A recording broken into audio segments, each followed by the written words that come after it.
శ్రీ గురుభ్యో నమః. పరమాత్మ 13, 14, 15, 16 శ్లోకాలలో ఈ 18వ అధ్యాయంలో ప్రధానంగా తాను చెప్పదలుచుకున్నటువంటి విషయాన్ని, ఆత్మస్వరూపానికి ఏ రకమైనటువంటి కర్తృత్వమో లేదు అనే అంశాన్ని వివరించి చెప్పాడు. ఆ వివరించటం అనేది ఏ క్రియ జరగాలన్నా సరే 5 కారణాలు ఉండాలి. ఆ 5 కారణాలు కలిస్తేనే క్రియ జరుగుతున్నది. అటువంటి సందర్భంలో నేను మాత్రమే కర్తను లేదా నేను కర్తను అని అనుకోవటం పూర్తిగా తప్పు. అటువంటి భావాన్ని ఎవరూ దగ్గరకు రానివ్వకూడదు అనే విధానంలో చెప్పాడు.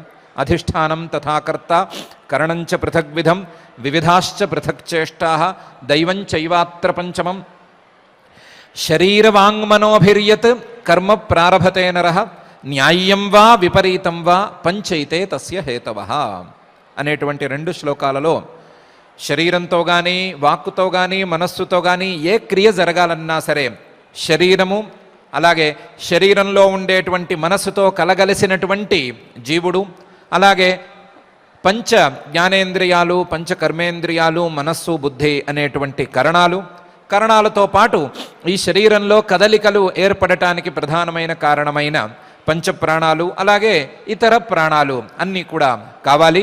వీటన్నిటినీ నియంత్రించేటువంటి ఆయా దేవతా సమూహం కూడా ఉండాలి. ఈ 5 ఉన్నప్పుడు మాత్రమే క్రియలు జరుగుతాయి. ఇవి లేకపోతే క్రియలు జరగవు. కాబట్టి తత్రైవం సతి కర్తారం ఆత్మానం కేవలంతు యః పశ్యత్యఘృత బుద్ధిత్వాత్ నస పశ్యతి దుర్మతి అని చెప్పాడు. ఇన్ని కారణాలు ఉండగా నేనే కర్తను అని అనుకోవటం పూర్తిగా తప్పు. కాబట్టి ఇలాంటి భ్రమకు లోనైనటువంటి జీవుడు నేను కర్తను అని భావించి ఆ కర్తృత్వానికి తగినటువంటి ఫలితాన్ని అనుభవిస్తున్నాడు. ఆ ఫలితం దుఃఖరూపంగా ఉంటే దానికి బాధపడుతున్నాడు, సుఖరూపంగా ఉన్నప్పుడు సంతోషపడుతున్నట్లుగా ఉన్నాడు. సుఖ దుఃఖాల మధ్య కొట్టుమిట్లాడుతున్నాడు ఈ జీవుడు. అలా కాకుండా నేను కర్తను కాను అనేటువంటి భావనను తెచ్చుకున్నట్లయితే, ఆ భావనను శాస్త్రోపదేశం ద్వారా, ఆచార్యోపదేశం ద్వారా, తనకు తాను యుక్తుల ద్వారా ఆలోచన చేసుకోవటం ద్వారా గనక తెచ్చుకున్నట్లయితే అటువంటి వాడు మంచి మతిని కలిగి ఉంటాడు. మంచి మతిని కలిగి ఉండి ఈ కర్తృత్వం ద్వారా వచ్చేటువంటి బాధలను తెచ్చుకోడు. ఇలా కాకపోతే కేవలం నేను కర్తను అనేటువంటి భ్రమలలో మునిగిపోతే అటువంటి దుర్మతి శాస్త్రాచార్యోపదేశము, అలాగే న్యాయ విచక్షణ లేకపోవటం వలన అకృతబుద్ధిత్వాత్ నస పశ్యతి, అతను సరి అయిన జ్ఞాన ప్రమాణం, జ్ఞాన సాధనం లేదు కాబట్టి అతను దుర్మతిగా ఉండి, దుర్మతి నేను కర్తను అని భావించి కష్టాలకు గురి అవుతున్నాడు. దుర్మతి నేను కర్తను అని భావించి ఆ కర్తృత్వం ద్వారా క్రియలను పుట్టించాను అని భావించుకుని దానికి ఫలితాలను అందుకుంటూ బాధపడుతున్నాడు.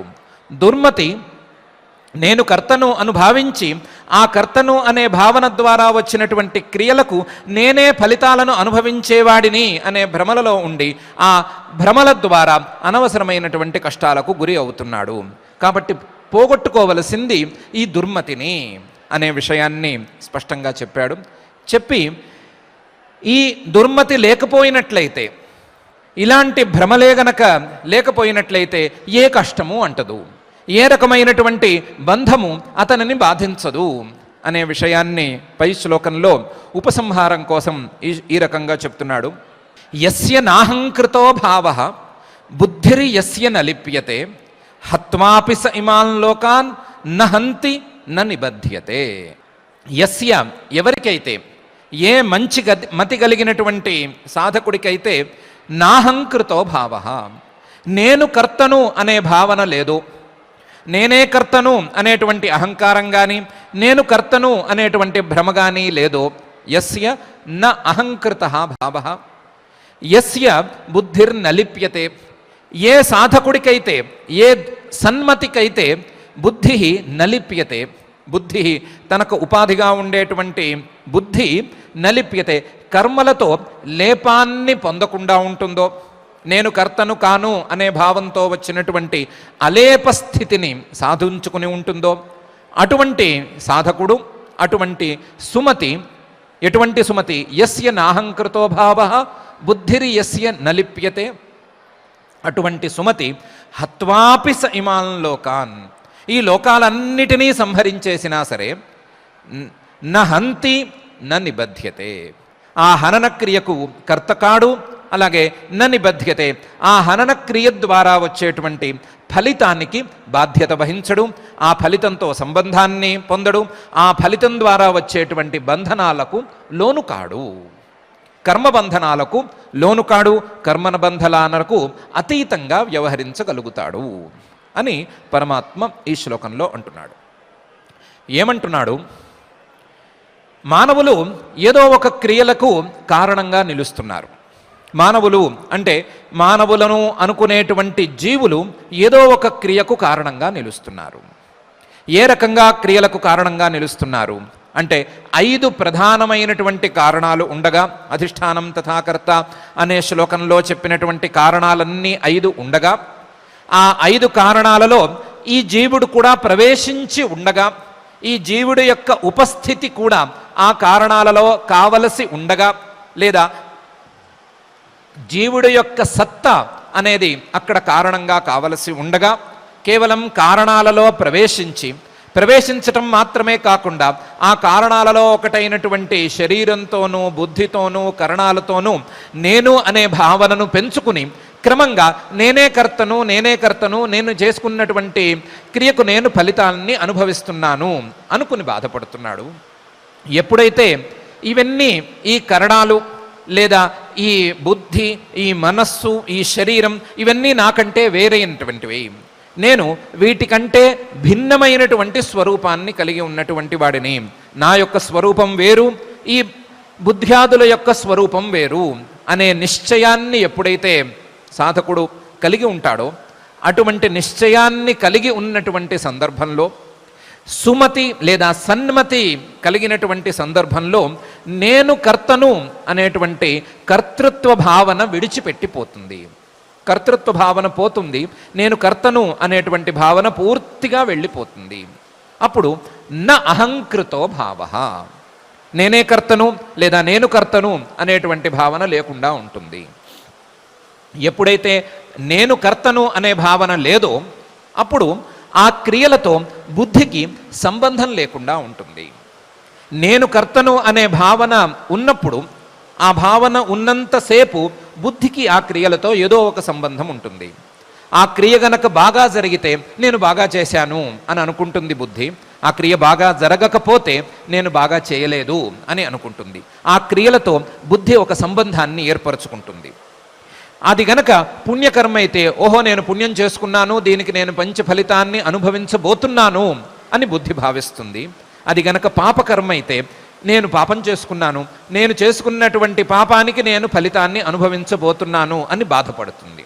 ఒకవైపు సంతోషాన్ని, మరొక వైపు బాధను క్రమంగా పెంచుకుంటూ పోతుంది. జరిగే ప్రతి క్రియకు తాను బాధ్యత వహిస్తూ ఆ బాధ్యతకు ఫలితాన్ని అనుభవించవలసి వస్తుంది అని ఒకవైపు సంతోషాన్ని కానీ లేకపోతే బాధని గాను నిరంతరం అనుభవిస్తూ వస్తూనే ఉంటుంది. ఆ సంతోషము బాధ మధ్య ఈ బుద్ధి కొట్టుమిట్లాడుతూనే ఉంటుంది. సంతోషము బాధతో కొట్టుమిట్లాడటానికి కారణం బుద్ధికి ఆ క్రియలతో ఉండేటువంటి సంబంధమే. బుద్ధి ఎప్పుడైతే క్రియల ద్వారా సంతోషాన్ని బాధని అనుభవిస్తూ ఉంటుందో, ఆ బుద్ధిని నేను అనుకునేటువంటి జీవుడు కూడా ఆ సంతోషాన్ని బాధని అనుభవిస్తూనే ఉంటాడు. ఎప్పుడైతే నేను కర్తను కాను అని విడిచిపెట్టేసుకున్నాడో అప్పుడు బుద్ధికి కూడా సంతోషం కానీ లేదా బాధ కానీ ఉండేందుకు ఆస్కారం ఉండదు. నేను కర్తనైతే, నేను క్రియను చేసుకున్నట్లయితే ఆ క్రియ ద్వారా నేను సంతోషమైనా పొందాలి, బాధ అయినా పొందాలి. నేను కర్తను కాదు కాబట్టి ఇంకా ఈ సంతోషం కానీ ఈ క్రియ ద్వారా వచ్చేటువంటి బాధ కానీ నాకు అనవసరం అనేటువంటి అలేప స్థితిని ఎప్పుడైతే బుద్ధి చేరుకుంటుందో అప్పుడు కర్తృత్వం పూర్తిగా విడిచిపెట్టిపోయినట్లు అవుతుంది. కర్తృత్వంతో ఏ సంబంధము ఉండదు. నేను కర్తను అనే భావనను విడిచిపెట్టుకున్నాడు. దానికి ఫలితంగా బుద్ధికి సంతోషం కానీ లేదా బాధ కానీ ఇలాంటి వికారాలేవి కలగటం లేదు. అలాంటి అలేప స్థితి దాకా బుద్ధిని తీసుకువచ్చేసుకున్నాడు సదరు సాధకుడు. కాబట్టి అలాంటి సందర్భంలో ఇలా అకర్తృత్వ భావనతో ఉండే సాధకుడు చేసే ఏ క్రియకు ఆ సాధకుడు కర్త కాడు. ఏ క్రియకు కర్త కాడు కాబట్టి దానికి ఫలితాలను అనుభవించబోడు. ఆ క్రియ ఎంత దూరం వెళ్ళినా పర్వాలేదు. హత్వాపి స ఇమాన్ లోకాన్, ఈ లోకాలన్నిటినీ సంహరించేసినంత క్రియ అయినా పర్వాలేదు. హత్వాపి స ఇమాన్ లోకాన్ నహంతి, అతను ఆ క్రియకు కర్త కాడు. న నిబధ్యతే, ఆ క్రియాకర్తృత్వం ద్వారా వచ్చే ఫలితాన్ని పొందబోడు అని పరమాత్మ ఈ శ్లోకంలో చెప్తున్నాడు. కర్తృత్వభావం, కర్తృత్వభావం ద్వారా వచ్చేటువంటి ఫలితం, ఈ రెండిటి మధ్య అడ్డం కొట్టాలి అనంటే, ఫలితాన్ని రాకుండా ఆపుకోవాలి అంటే, ఆ ఫలితం దుష్ఫలితమే అయినప్పుడు దాన్ని పూర్తిగా ఆపుకోవలసిన అవసరం ఉంది అని అనుకుంటే ముందు కర్తృత్వభావాన్ని కోసేయాలి అని పరమాత్మ స్పష్టంగానే చెప్తున్నాడు. కర్తృత్వభావాన్ని గనక తీసివేసినట్లయితే దానికి ఫలితం కూడా ఏమాత్రం దరిచేరదు అనే విషయాన్ని స్పష్టంగా చెప్తున్నాడు. యస్య నాహంకృతో భావః బుద్ధి యస్య న లిప్యతే అని. అయితే సందర్భం యుద్ధ సందర్భం కాబట్టి యుద్ధం చేయటానికి అర్జునుడు పూనుకున్నవాడు కూడా వెనక్కి మరలుతున్నాడు. అటువంటి వాణ్ణి స్వధర్మమైనటువంటి యుద్ధంలో ప్రోత్సహించవలసినటువంటి అవసరం ఉంది కాబట్టి పరమాత్మ సందర్భానుసారంగా హత్వాపి స ఇమాన్ లోకాన్ నాయం హంతి న బధ్యతే అని అంటున్నాడు. హత్వాపి స ఇమాన్ లోకాన్, నువ్వు అనుకుంటున్నట్లుగా కేవలం నీ బంధువులనో గురువులనో వీరను సంహరించటం మాత్రమే కాదు, లోకాలన్నిటినీ సంహరించటం అనేది జరిగినా సరే నేను కర్తను కాను అనే భావనతో గనక చేసుకున్నట్లయితే, కర్తృత్వం ఆత్మస్వరూపానికి లేదు అని తెలుసుకుని గనక చేసుకున్నట్లయితే, కేవలం ఇది విహితమైన కర్తవ్యం కాబట్టి నేను చేస్తున్నాను అనేటువంటి భావనతో చేసుకున్నట్లయితే ఏ దుష్ఫలితము చేరదు. నహంతి, అటువంటి హనన క్రియకు అలాంటి సాధకుడు కర్త కాడు. నువ్వు గనక అలాంటి యుద్ధక్రియను చేసినట్లయితే నీవు కూడా కర్తవు కావు కాబట్టి నీకు ఫలితం రాదు. ఎవరైతే కర్తృత్వ భావనతో చేస్తారో వారే ఫలితాన్ని అనుభవిస్తారు. ఎవరైతే కర్తృత్వ భావనను విడిచిపెట్టుకుని కేవలం కర్తవ్యం అనేటువంటి బుద్ధితో చేస్తారో వారు దుష్ఫలితాలను అనుభవించరు అనే విషయాన్ని పరమాత్మ సందర్భోచితంగా హత్వాపి స ఇమాన్ లోకాన్ నహంతి న నిబధ్యతే అని అంటున్నాడు. ఇందులో కొంచెం అతిశయోక్తిని జోడించాడు. ఎవరు లోకాలన్నిటినీ సంహరించగలిగిన వారు లేనేలేరు. లోకాలన్నిటినీ సంహరించగలిగినటువంటి నేర్పు ఏ సాధారణ కర్తకు లేనేలేదు. కేవలం పరమాత్మకు మాత్రమే, లయకారణమైనటువంటి పరమాత్మకు మాత్రమే లోకాలన్నిటినీ సంహరించగలిగినటువంటి శక్తి సామర్థ్యాలున్నాయి. కానీ లోకాలన్నిటినీ సంహరించగలిగిన శక్తి సామర్థ్యాలను తెచ్చుకున్నా సరే, అలాంటి శక్తి సామర్థ్యాలతో లోకాలన్నిటినీ సంహరించినా సరే కర్తృత్వ భావన గనక లేకపోయినట్లయితే లోకాలన్నిటినీ సంహరించినటువంటి కర్తృత్వం అంటదు కాబట్టి దానికి ఫలితం కూడా దరిచేరదు అని పరమాత్మ కొంచెం అతిశయోక్తితో చెప్తున్నాడు. అతిశయోక్తితో చెప్తున్నాడా అని అనుకోవాలా, అతిశయోక్తితో చెప్తున్నాడు అని అనుకోవాలా? ఎలాగైతే నేను లోకాలన్నిటినీ లయకాలంలో ఉపసంహారం చేసుకున్నా సరే లోకాలన్నిటినీ సంహరించినటువంటి ఫలితాన్ని పొందటం లేదు, దానికి కారణం నేను కర్తను అనేటువంటి భ్రమ నాకు లేదు అనేది ఎలా ఉందో అలాగే నీకు కూడా ఉన్నట్లయితే నీకు ఏ రకమైనటువంటి క్రియాకర్తృత్వ ఫలితం అంటదు అని చెప్పటానికి ఈ ఉదాహరణను వాడుకుంటున్నాడా అని మనమే తెలుసుకోవచ్చు. అతిశయోక్తి అనైనా అనుకోవచ్చు, లేదా తనను తాను దృష్టాంతంగా చూపించుకుని నేను ఎలాగైతే ఏ ఫలితాన్ని అనుభవించటం లేదో అలాగే కర్తృత్వ భావనను విడిచిపెట్టుకున్నటువంటి ఏ సాధకుడైనా సరే ఏ ఫలితాన్ని అనుభవించడు అని చెప్పటానికి కూడా పరమాత్మ ఈ శ్లోకాన్ని వాడుకుంటున్నాడు. దానికి ప్రమాణంగా మనం కౌశీతకి ఉపనిషత్తులోని ఇంద్రుడి వాక్యాన్ని సంగ్రహించుకోవచ్చు. ఆయన త్రిశీర్షాణం త్వాష్ట్రం అహనం అరున్ముఖాన్యతీన్ సాలావృకేభ్య ప్రాగచ్చం తస్యమే లోమాపి నమీయతే అని అంటున్నాడు. 3 శిరస్సులు కలిగినటువంటి త్వాష్ట్రుడు అనేటువంటి ఒక మహానుభావుడు, త్వష్ట యొక్క కుమారుడు, విశ్వరూపుడు అని ఆయనకు పేరు. ఆయన ఒక తప్పు చేసినందుకు ఫలితంగా ఆయన 3 తలకాయలను నేను తీసేశాను. 3 తలకాయలు ఉండేవి ఆయనకి, 3 తలకాయలు నేను తీసేశాను. అలాగే అరణ్యాలలో ఉండి సాధన చేసుకోవలసినటువంటి యతులు కొందరు క్రమక్రమంగా ఆ సాధనను మర్చిపోయి వేరే వేరే విషయాలను ఆలోచిస్తూ ఉండగా, వారు వేదాంతార్థ విచారణ చేసుకోవలసి ఉండగా ఆ వేదాంతార్థ విచారణను విడిచిపెట్టి వేరే ఏవో పనులు చేసుకుంటూ ఉండగా వారందరినీ కూడా ఆ అరణ్యాలలో ఉండేటువంటి వేట కుక్కలకు బలిచ్చేశాను నేను. అరున్ముఖాన్యతీన్ సాలావృకేభ్య ప్రాయచ్చం. ఇలాంటి క్రూరమైన పనులు చేశాను నేను ఈ లోకాలను రక్షించటానికి అని, ఈ లోక పాలన చేయటానికి అనేది బ్రాకెట్లో. ఇట్లాంటి సందర్భంలో కూడా నాకు ఏ రకమైనటువంటి పాపము అంటలేదు. తస్యమే లోమాపి నమీయతే, పాపం నన్ను అంటలేదు కాదు, కనీసం నా వెంట్రుకకు కూడా, నా తలకాయ మీద ఉండేటువంటి చిన్న వెంట్రుకకు కానీ, నా ఒంటి మీద ఉండేటువంటి చిన్న వెంట్రుకకు కానీ దీనివలన ఏ రకమైన హింస రాలేదు. ఎందుకు రాలేదు అంటే నేను అకర్తృత్వ భావనను చేసుకుని ఉన్నాను. నేను కర్తను అనేటువంటి భావన నాకు లేదు. అందువలన దాని ద్వారా వచ్చేటువంటి ఫలితాన్ని నేను పొందలేదు అని ఇంద్రుడు ప్రతర్దనుడు అనేటువంటి మహానుభావుడికి చెప్పిన మాటను మనం ఇక్కడ తీసుకోవచ్చు. దానిలాంటి మాటనే పరమాత్మ కూడా చెప్తున్నాడు. అది చిన్న చిన్న పని. ఇంద్రుడు చెప్పినవి అన్ని చిన్న చిన్న క్రియలు. లోకాలన్నిటినీ సంహరించినటువంటి, లోకాలన్నిటినీ నాలో ఉపసంహారం చేసుకున్నటువంటి నేను దానికి ఫలితాన్ని అనుభవించటం లేదు. ఎందుకు అనుభవించడం లేదు అంటే నేను కర్తను అనేటువంటి భావన నాకు లేదు. నాకు బుద్ధే లేదు. ఒకవేళ బుద్ధి ఉంటే ఆ బుద్ధి ఈ క్రియల ద్వారా సంతోషాన్ని పంచుకోదు. ఈ సృష్టి చేసినప్పుడు నేనేమి సృష్టి చేశాను అని సంతోషపడటం లేదు. లయం చేసుకున్నప్పుడు అయ్యో నేను చేసుకున్న సృష్టిని నేనే మింగేశానే అని నేనేమి బాధపడటం లేదు. నా యొక్క బుద్ధి లేపం లేదు, అలాగే నాకు కర్తృత్వ భావన లేదు. కాబట్టి నాకు ఏ ఫలితమూ లేదు.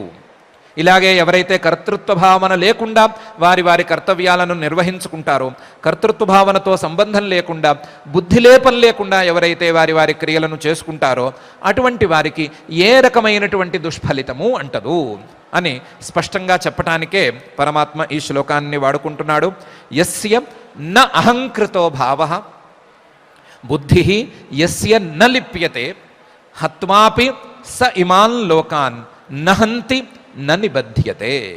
నహంతి ననిబధ్యతే లాంటి శ్లోకం ఎక్కడైనా విన్నట్లుగా ఉందా? నాయం హంతి నహన్యతే అని విన్నట్లుగా ఎప్పుడైనా గుర్తొస్తుందా? గుర్తొస్తుంటే మాత్రం అది 2వ అధ్యాయంలో ప్రారంభ శ్లోకాలలో ఒకటైనటువంటి శ్లోకం. ఆ శ్లోకంలో పరమాత్మ ఏనం వేత్తి హంతారం యశ్చైనం మన్యతే హతం ఉభౌతౌ న విజానీతః నాయం హంతి నహన్యతే అని చెప్పాడు. అర్జునుడు నేను వీరందరినీ సంహరించబోతున్నాను, నా బంధువులందరినీ నేను సంహరించబోతున్నాను అని బాధపడుతున్నాడు. బాధపడుతున్నప్పుడు ఆత్మస్వరూపానికి మరణం ఎక్కడి నుంచి ఉందయ్యా? ఏనం వేత్తి హంతారం యశ్చైనం మన్యతే హతం ఉభౌతౌ న విజానీతః. ఎవరైతే ఆత్మ ఈ హననక్రియకు కర్త అవుతుందని కానీ, లేదా ఆత్మ ఈ సంహారక్రియకు కర్మ అవుతుందని కానీ ఎవరైతే అనుకుంటారో వారందరూ కూడా ఆత్మస్వరూపాన్ని అర్థం చేసుకోలేదు అనే అర్థం. ఎందుకంటే నాయం హంతి నహన్యతే, ఆత్మ హననక్రియకు కర్త కాడు. ఆత్మ హననక్రియకు మాత్రమే కాదు, ఏ క్రియకు కర్త కాడు. ఆత్మస్వరూపం కర్తృత్వాన్ని భరించి ఉండదు. ఆత్మస్వరూపం కర్తృత్వానికి అనుకూలమైనది కాదు అని పరమాత్మ తన యొక్క ప్రారంభ శ్లోకాలలో 2వ అధ్యాయంలోని శ్లోకాలలోనే చెప్పాడు. చెప్పిన తరువాత ఆ ఆత్మస్వరూపాన్ని, కర్తృత్వంతో సంబంధం లేనటువంటి ఆత్మస్వరూపాన్ని నజాయతే మ్రియతేవా కదాచిత్ నాయం భూత్వా భవితావా నభూయః అజః నిత్యః శాశ్వతోయం పురాణః నహన్యతే హన్యమానే శరీరే అని నిరూపణ కూడా చేశాడు. ఏ రకమైనటువంటి మార్పు లేని తత్వమే ఆత్మతత్వము అనే విషయాన్ని అక్కడ చెప్పాడు.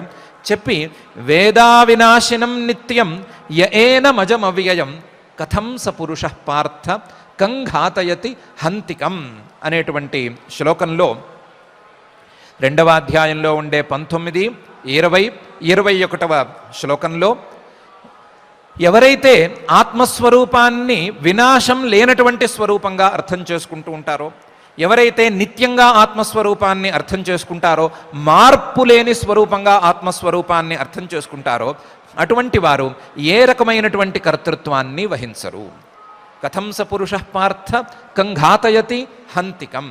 ఏ క్రియకు కర్త అవుతారు, ఏ క్రియకు ప్రయోజకులు అవుతారు. కాబట్టి క్రియాకర్తృత్వం అనేది ఆత్మస్వరూపంలోని భ్రమ. ఆ క్రియాకర్తృత్వం లేదు, ఆత్మకు కర్తృత్వం లేదు. ఆత్మ యొక్క వాస్తవ స్వరూపం కర్తృత్వానికి అతీతమైనటువంటి స్వరూపం అనే విషయాన్ని తెలుసుకోవటమే నిజమైనటువంటి జ్ఞానం అనే విషయాన్ని పరమాత్మ తన ప్రారంభ శ్లోకాలలో 2వ అధ్యాయంలోని శ్లోకాలలోనే చెప్పాడు. అప్పుడు మొదలుపెట్టి చెప్పినటువంటి అంశాన్ని అక్కడక్కడ వేరువేరు అధ్యాయాలలో వేరువేరు సందర్భాలలో నిరూపణ చేసుకుంటూనే ఉన్నాడు.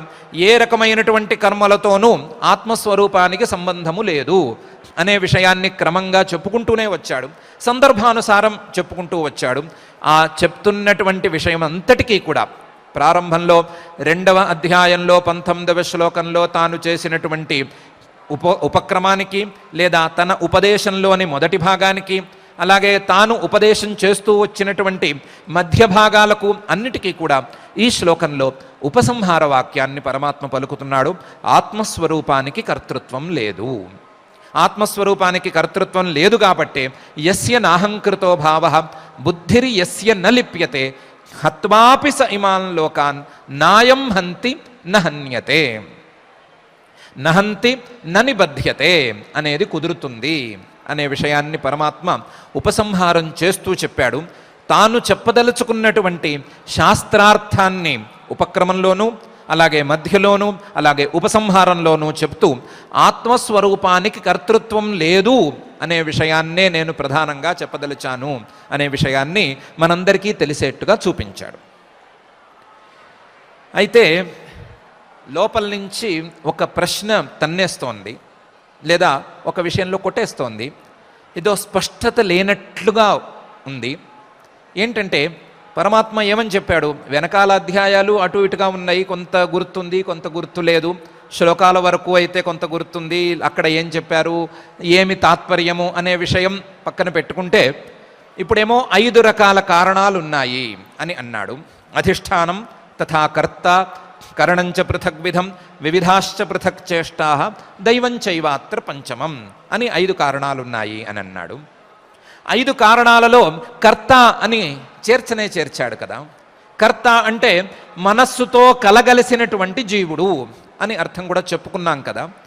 ఈ 5 కారణాలతో క్రియే గనక పుట్టుకొస్తే, ఈ 5 కారణాలతో గనక క్రియ అనేది వచ్చేస్తే ఆ క్రియకు కర్త అవ్వచ్చు కదా. క్రియ అంటూ వచ్చేసింది, ఆ క్రియకు కారణాలు 5 ఉన్నాయి. 5 కారణాల్లో ఈ జీవుడు కూడా ప్రవేశించాడు కాబట్టి ఈ క్రియాకర్తృత్వం జీవుడికి ఉంటే తప్పేంటి? పరమాత్మ కాదన్నాడు, సరే బాగానే ఉంది, ఉపక్రమం బాగానే ఉంది, మధ్య బాగానే ఉంది, ఉపసంహారము బాగానే ఉంది, కానీ ప్రశ్న మాత్రం లోపల నుంచి తన్నేస్తోందే అని ఏమైనా చిన్న ఇది ఉంటే ఉండవచ్చు, తప్పేం లేదు. ఈ విషయం తొందరగా అర్థం కాని విషయం అనేటువంటి అభిప్రాయం పరమాత్మకే ఉంది. కాబట్టి ఇలాంటి ప్రశ్నలు తన్నటమే మంచిది, తన్నకుండా వినటమే కొంచెం ఏమీ ఆలోచించడం లేదు అనే దానికి చిహ్నంగా మిగిలితే మిగలవచ్చు. ఇలాంటి ప్రశ్న వస్తే గనక ఆ ప్రశ్న నిజంగా మంచి ప్రశ్న. దానికి సమాధానం ఏం చెప్పుకోవాలి అంటే, ఆ సమాధానం చెప్పుకోవటం కోసమే మనం ఉపక్రమంలో ఏం చెప్పాడు, ఇప్పుడు ఏం చెప్తున్నాడు అనే విషయాన్ని ప్రత్యేకించి చూసుకుంటున్నాము. సమాధానం ఏం చెప్పాలి అంటే పరమాత్మ అభిప్రాయం ఏమిటి? అధిష్టానం తథా కర్త కరణంచ పృథగ్విధం వివిధాశ్చ పృథక్ చేష్టా దైవం చైవాత్ర పంచమం అని 5 కారణాలు చూపించాడు కదా. ఈ 5 కారణాలలోనూ మనసుతో కలగలిసినటువంటి జీవుడు అన్నప్పుడు జీవుణ్ణి కాస్త పక్కన పెడితే మిగతా కారణాలు ఎలా ఉన్నాయి? మిగతా కారణాలు ఎలా ఉన్నాయి అంటే మార్పుకు లోనయ్యేటట్లుగా ఉన్నాయి. మార్పుకు లోనయ్యేటువంటి కారణాలు ఇవన్నీ. మార్పుకు లోనయ్యేటువంటి ఈ కారణాలతో కలిసినప్పుడు మార్పుకు లోను కానటువంటి జీవుడు కర్తగా మనకు కనిపిస్తాడు. మార్పుకు లోనయ్యేటువంటి స్వభావం శరీరానికి, మనస్సుకు, అలాగే కరణాలకు, వాయువులకు అన్నిటికీ ఉంది.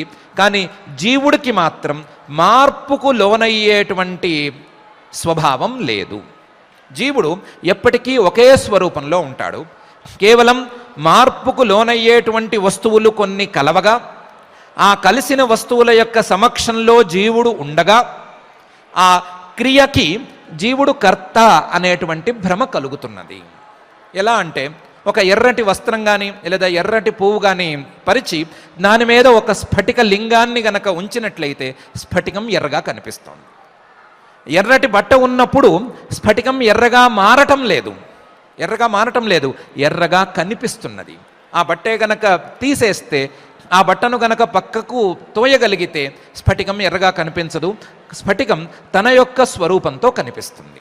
అట్లాగే ఎర్రబట్ట స్థానంలో ఈ 5టిని గనక ఉంచుకోగలిగితే ఈ 5టి ద్వారా కలిగినటువంటి క్రియలన్నీ ఈ జీవుడికి ఉన్నట్లుగా తోస్తోంది, ఉన్నట్లుగా అనిపిస్తూ ఉంది. కానీ కర్తృత్వం వాస్తవంగా జీవుడిలో లేదు. మార్పును కలిగి ఉండేటువంటి వస్తువులలోనే ఈ కర్తృత్వం కానీ లేదా కర్తృత్వానికి కావలసినటువంటి బాధ్యత కానీ ఉండాలి. కానీ మార్పుకు లోను కానటువంటి జీవుడికి ఏ రకమైనటువంటి కర్తృత్వం ఉండటానికి వీలు లేదు. ఎర్రగా ఉండటం అనేది మందార పువ్వు లక్షణం అవుతుందే కానీ స్ఫటికం యొక్క లక్షణం ఎప్పటికీ కాదు. స్ఫటికం అంటేనే అది శుద్ధంగా ఉండి తీరాలి, స్వచ్ఛంగా ఉండి తీరాలి. కానీ దాని యొక్క స్వభావం కొద్దీ అది ఎర్రగా ఉండేటువంటి వస్తువుల పక్కన ఉన్నప్పుడు ఎర్రగా ఉన్నట్లు అనిపిస్తుంది, పచ్చగా ఉండేటువంటి వస్తువుల పక్కన ఉన్నప్పుడు పచ్చగా ఉన్నట్లుగా తోస్తుంది. అది తోచటంలో ఉండేటువంటి తేడానే కానీ మార్పు అనేది మాత్రం ఆ స్ఫటికానికి లేదు. అలాగే జీవుడికి మార్పు లేనే లేదు. జీవుడిలో ఏ రకమైనటువంటి మార్పు ఉండదు, మార్పు తోస్తూ ఉంటుంది అంటే దాన్ని శాస్త్రీయ పరిభాషలో భ్రమ అని అంటారు. అటువంటి భ్రమలకు గురి అవుతున్నారే కానీ వాస్తవంగా జీవుడిలో ఏ రకమైనటువంటి కర్తృత్వము లేదు అనే విషయాన్నే పరమాత్మ ఈ అధ్యాయంలోనూ లేదా వెనకాల అధ్యాయాల్లోనూ చాలా సందర్భాల్లో చెప్పదలిచాడు. అవినాశితు తద్విద్ధి ఏన సర్వమిదం తతం వినాశమవ్యయస్యాస్య నకశ్చిత్ కర్తుమర్హతి అనేటువంటి శ్లోకంలో స్పష్టంగానే చెప్పాడు. అలాగే అవ్యయ అనాదిత్వాన్ నిర్గుణత్వాత్ పరమాత్మాయమవ్యయ శరీరస్థోపి కౌంతేయ న కరోతి నలిప్యతే అనేటువంటి శ్లోకంలో చెప్పినటువంటి యుక్తిని జీవుడికి కూడా వర్తించుకోవచ్చు అనే విషయాన్ని మనం అక్కడే అనుకున్నాము. అట్లాంటి యుక్తులను చెప్పాడు, కొన్ని వాచ్యంగానూ చెప్పాడు. చెప్పి జీవుడి యొక్క స్వరూపంలో కర్తృత్వం చేరదు, జీవుడిలో కర్తృత్వం ఉన్నట్లుగా తోస్తుంది. జీవుడు స్వచ్ఛమైనటువంటి తన స్వరూపంతో ఈ క్రియలను నిర్వర్తించేటువంటి 5టి సమక్షంలో ఉన్నాడు. 5టి సమక్షంలో ఎర్రబట్ట సమక్షంలో స్ఫటికం ఉన్నట్లుగా నిలిచి ఉన్నాడు.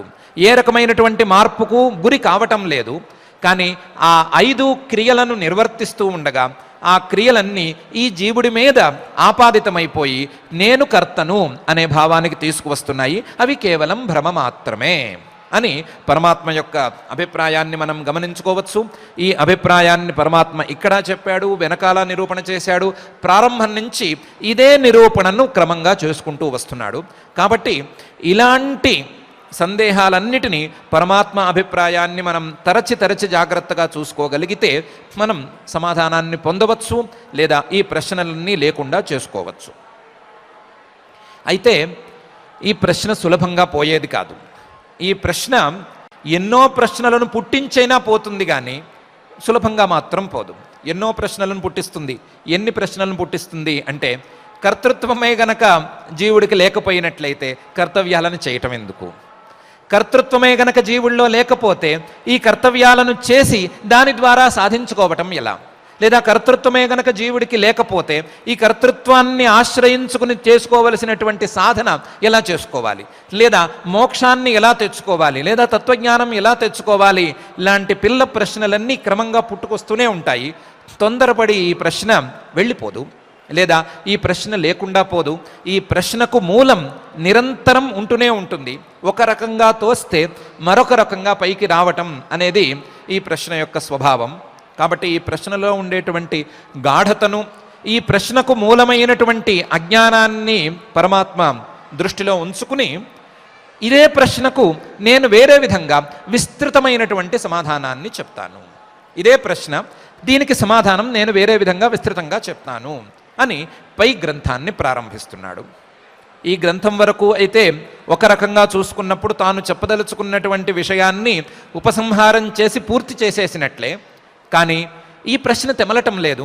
ఈ ప్రశ్నకు సమాధానం వెంటనే రావటం లేదు. అందువలన దీన్ని ఇంకా కూడా విస్తృతం చేసి వేరే కోణంలో చూపించి ఆత్మకు కర్తృత్వం లేదు అనే నిరూపణను నేను చేస్తాను అనే అభిప్రాయంతో పరమాత్మ పై శ్లోకంలో ఇలా అంటున్నాడు. జ్ఞానం జ్ఞేయం పరిజ్ఞాత త్రివిధ కర్మచోదన కరణం కర్మ కర్తేతి త్రివిధ కర్మ సంగ్రహ అని. కేవలం ఒక్క శ్లోకంలో పరమాత్మ మొత్తం ప్రశ్నకు సమాధానం చెప్పటం లేదు. ఓర్పుగా చూస్తే ఈ ఆత్మస్వరూపం యొక్క అకర్తృత్వం ఎలా అర్థమవుతుంది అనే విషయాన్ని గమనించుకుంటే అర్థమయ్యేలాగా విస్తృతమైనటువంటి సుమారుగా ఓ 10-15 శ్లోకాల పాటు ఉపదేశాన్ని పరమాత్మ చేయబోతున్నాడు. చేయబోవటానికి ఉపోద్ఘాతంగా చేస్తున్నటువంటి ఇంతవరకు ఉన్న ఉపదేశానికి పై ఉపదేశానికి ఒక వారధిలాగా ఉండేటట్లుగా ఈ శ్లోకాన్ని వాడుకుంటున్నాడు. ఏ క్రియకైనా సరే ప్రేరకం అనేది ఒకటి ఉండాలి. ఒక క్రియ జరిగే ముందు ప్రేరణ అంటూ ఒకటి జరగాలి. మనసులో ఒక ప్రేరణ జరగాలి. నేను ఈ క్రియను చేయాలి అని మనం అనుకున్నట్లుగా ఒక ప్రేరణ జరగాలి. ఆ ప్రేరణకు వెనకాల ఖచ్చితంగా ఒక జ్ఞానం ఉండి తీరాలి. జ్ఞానం ఏ విషయాన్నైనా మొదలు తెలుసుకోవటం అంటూ జరిగితే తెలుసుకున్నటువంటి విషయం మనకు కావాలి అనో అక్కర్లేదనో అని అనిపిస్తే దానికి తగ్గటువంటి ప్రేరణ కలిగితే దాని ద్వారా ఒక క్రియ ఏర్పడటం అనేది జరుగుతుంది. అది కావాలి అనుకుంటే తీసుకునేందుకు, అక్కర్లేదు అనుకుంటే వదిలిపెట్టేందుకు లేదా విడిచిపెట్టుకునేందుకు కావలసినటువంటి క్రియలు పుట్టడం జరుగుతుంది. దాన్ని హానం ఉపాదానం అని అంటారు.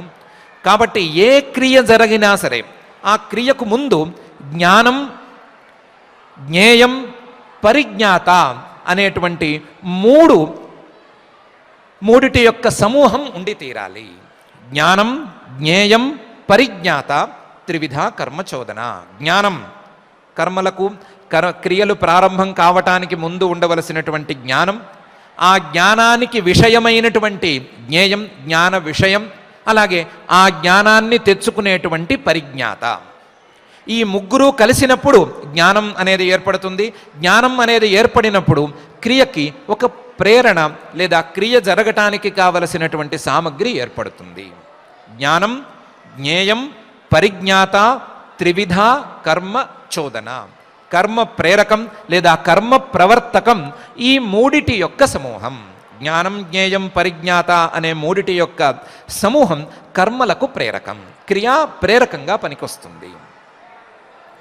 అంతేకాకుండా ఇంతకుముందు చెప్పినటువంటి అధిష్టానం తథాకర్త అనే 5 అనే సంఖ్యను తీసేసి మనం 3 సంఖ్యను పెట్టుకుంటే కరణం కర్మ కర్త ఇది త్రివిధ కర్మ సంగ్రహ.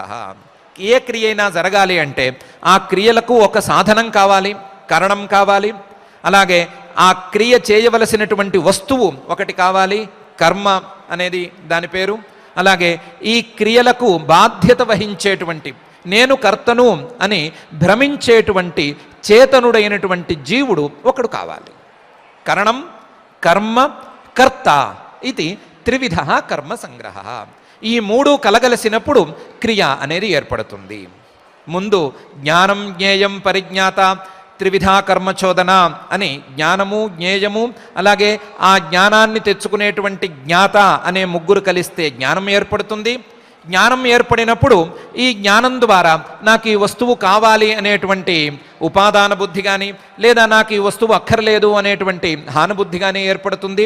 హానుబుద్ధి ఏర్పడినప్పుడు ఒక ప్రాసెస్ జరిగి ఆ ప్రాసెస్ ద్వారా ఆ ప్రేరణ ద్వారా క్రియ అనేది జరుగుతుంది.